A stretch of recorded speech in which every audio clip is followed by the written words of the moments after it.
सद्गुरु नमस्कार। श्राद्ध करने का क्या महत्व है?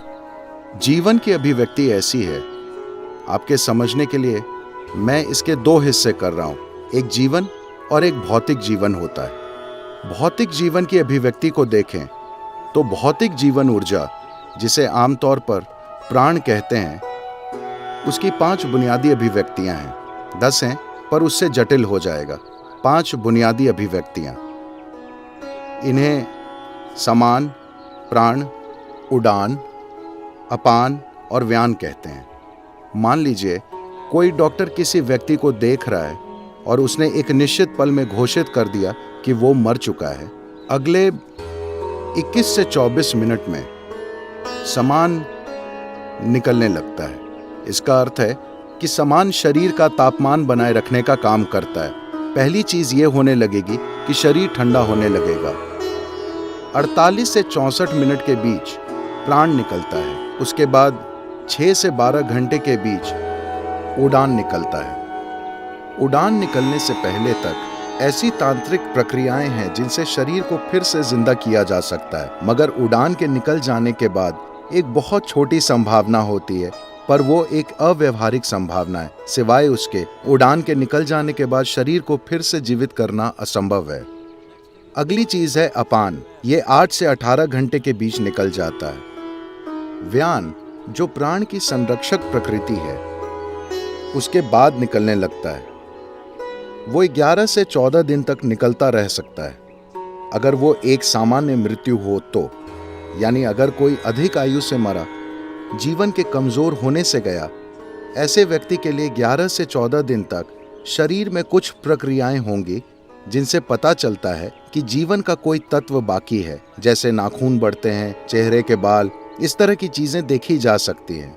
अगर कोई दुर्घटना से मरा है, या दूसरे शब्दों में जीवन के जीवंत होते हुए वो मर गया, जरूरी नहीं कि शरीर पूरी तरह कुचल चुका है, शरीर बचा हुआ है।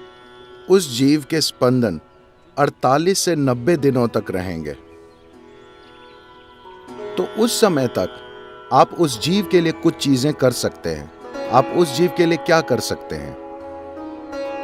देखिए, मृत्यु होने पर यह होता है, मृत्यु का आपका अनुभव यह है कि कोई चला गया, पर उस व्यक्ति का अनुभव यह है कि उसने शरीर छोड़ दिया है, और क्योंकि वो शरीर छोड़ चुका है, अब आप उससे जुड़ नहीं सकते, आप उसे पहचान नहीं सकते, और अगर वो वापस आ जाए तो आप डर जाएंगे। जिनसे आपको प्रेम है, अगर वो वापस आ जाएं तो भय होगा, प्रेम नहीं, क्योंकि आपका संबंध या तो उनके शरीर से है या उनके चेतन, मन और भावनाओं से।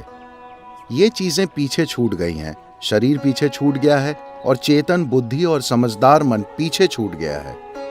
अब मन के रूप में ये सिर्फ सूचना का एक ढेर है जिसकी अपनी प्रवृत्तियां हैं।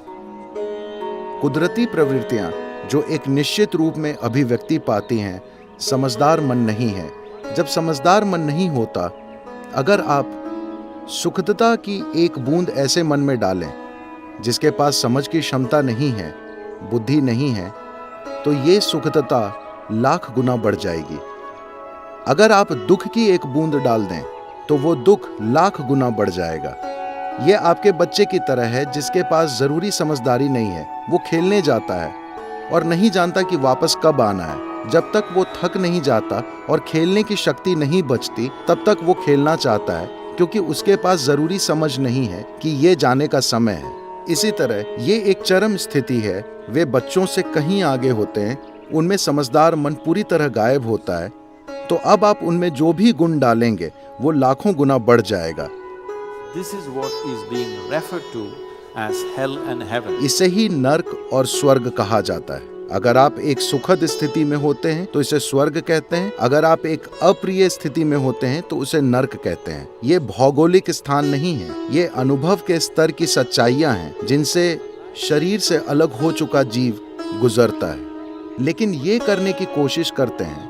आज उसे कितने अच्छे से किया जाता है या कितने हास्यपद तरीके से, वो एक अलग बात है। लेकिन इसका पूरा विज्ञान है कि अलग अलग स्तरों पर क्या करना है। पहली चीज जो आपको देखनी चाहिए, परंपरा है। पता नहीं मुंबई में अब भी करते हैं या नहीं, शायद नहीं, पर अगर कोई मरता है तो कुछ लोग होंगे जो सबसे पहले शव के पैर के अंगूठों को साथ बांध देंगे। आप अभी ऐसा करते हैं या नहीं?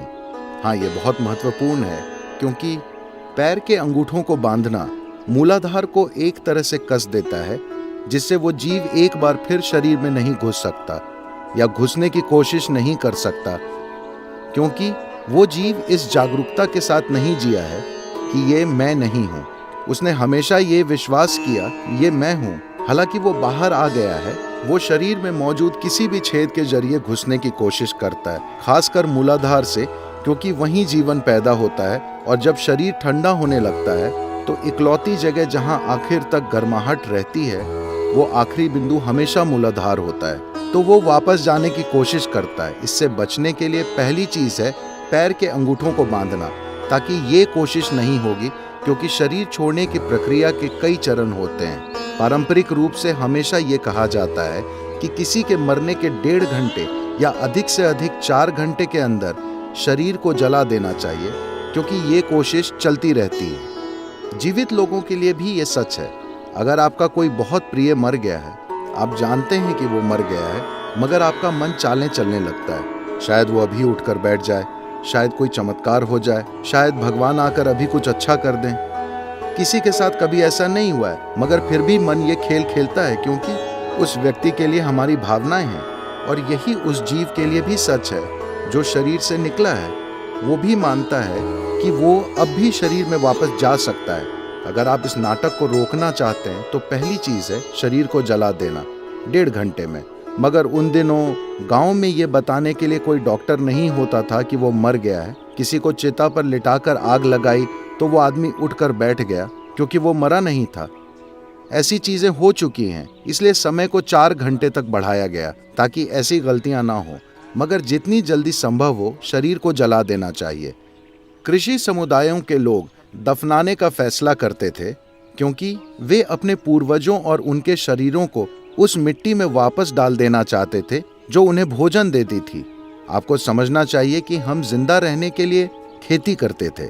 उस जमीन से हमें भोजन मिलता था। उस जमीन के एक अंश को ही हमने इस शरीर के रूप में धारण किया है। तो वे इस मिट्टी को उसी मिट्टी में वापस डालना चाहते थे, कहीं और नहीं। आप हमेशा उसे अपनी ही जमीन में दफनाते थे, कभी किसी और की जमीन में नहीं, क्योंकि इसी जमीन से आपको भोजन मिलता था। आज आप हर चीज स्टोर से खरीद कर खाते हैं। आप नहीं जानते कि वो कहाँ से आ रही है, इसलिए अब दफनाना कोई अच्छी चीज नहीं है। उस समय एक निश्चित प्रक्रिया होती थी और उसे जल्द से जल्द करने के लिए हमेशा नमक और हल्दी डाला जाता था, ताकि वो तेजी से मिट्टी में मिल जाए। मगर शव को जलाना एक अच्छी चीज है, क्योंकि उससे बात खत्म हो जाती है। आप देखेंगे कि जब परिवार में कोई मृत्यु होती है, लोग रो पीट रहे होते हैं और तरह तरह की चीजें करते हैं। जैसे ही शव जलाया जाता है, लोग घर वापस जाते हैं, सब कुछ शांत होता है। कुछ समय तक कोई नहीं रोता, क्योंकि अचानक सच से सामना होता है। सब खत्म हो चुका है, खेल खत्म। ये सिर्फ आपके लिए नहीं है, ये उस अशरीरी प्राणी के लिए भी है जिसने अभी शरीर छोड़ा है, क्योंकि वो भी इस भ्रम में होता है कि वो वापस जा सकता है। वो रुक जाता है, जो एक अच्छी चीज है। और ये पक्का करने के लिए बहुत सी रस्में हैं कि आप किसी तरह उस विवेकहीन मन में मिठास की एक बूंद डाल दें, ताकि वो मिठास कई गुना हो जाए और वे आराम से रह सकें या अपने बनाए स्वर्ग में रह सकें। रस्मों के पीछे यही मकसद है, अगर सही तरीके से करें तो।